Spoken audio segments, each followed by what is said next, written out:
Hare Krishna. So the 54th verse of the 18th chapter of Gita, भगवान हमें बताते हैं, ब्रह्मभूतः प्रसन्नात्मा न शोचति न कांक्षति समः सर्वेषु भूतेषु मद्भक्तिं लभते पराम. One who is thus transcendently situated at once realizes the Supreme Brahman and becomes fully joyful. He never laments nor desires to have anything. He is equally disposed towards every living entity. In that state, he attains pure devotional service unto me.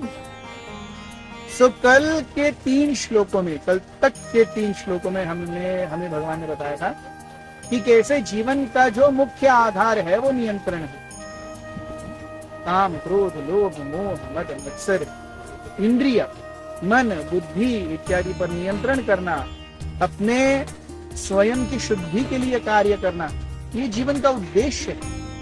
जब इस प्रकार से व्यक्ति जीवन में शुद्ध हो जाएगा, so then there is no enmity, he is अजात शत्रु, उसका कोई, he has no expectations from life, he is working in sync with God's plan for him.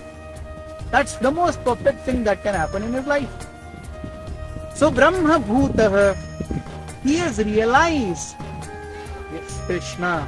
हमने देखा था कल का श्लोक कैसे एंड हुआ था, शांतो ब्रह्म भूयाय कल्पते. He understands the supreme absolute truth. So when one does understand supreme absolute truth with these traits, भगवान कहते हैं रिजल्ट क्या होगा, न शोचती न, जीवन में वो एक्सपेक्टेशन नहीं रखेगा और उसके हिसाब से कार्य नहीं हुआ तो वो शोक भी नहीं करेगा. न शोचती न कांक्षति. अब सब कुछ जीवन में उसके हिसाब से होगा ऐसा नहीं है. तो यहां पर समः सर्वेषु भूतेषु, जो उसके हिसाब से नहीं कार्य कर रहा उसके प्रति भी ठीक, जो उसके हिसाब से कार्य कर रहा है उसके लिए भी ठीक है. जो उसको जीवन, जो परिस्थितियां उसे जीवन में पीछे ढकेल रही हैं उसके प्रति भी ठीक है, जो परिस्थितियां उसे जीवन में आगे ढकेल रही हैं वो भी ठीक है.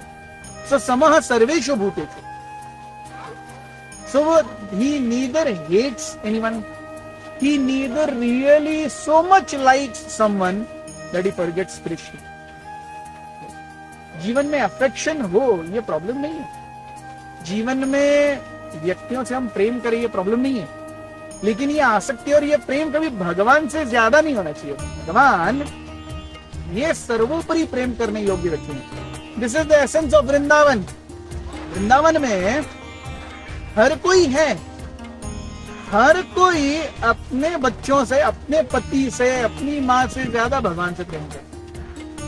हम देखते हैं ब्रह्म विमोहन लीला में जब सारे ग्वाल बालों और गैयों को ब्रह्मा जी चुरा करके लेके गए और भगवान ने अपने आप को सबके रूप में विस्तारित किया, तो सारे व्रज के गोप गोपियों को और सारे व्रज की गैयाओं को लगने लगा, अरे मुझे मेरे बेटे को देखकर इतना आनंद और हर्ष और प्रेम क्यों बढ़ रहा है, ऐसा तो पहले कभी नहीं हुआ.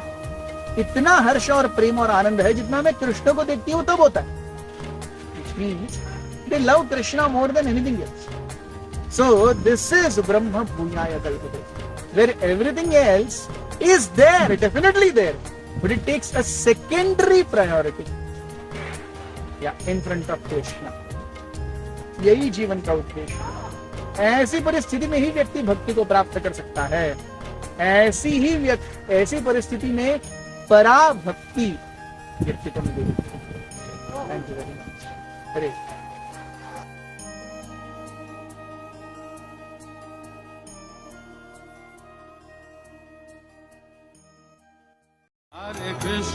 हरे कृष्णा कृष्ण कृष्ण हरे हरे हरे राम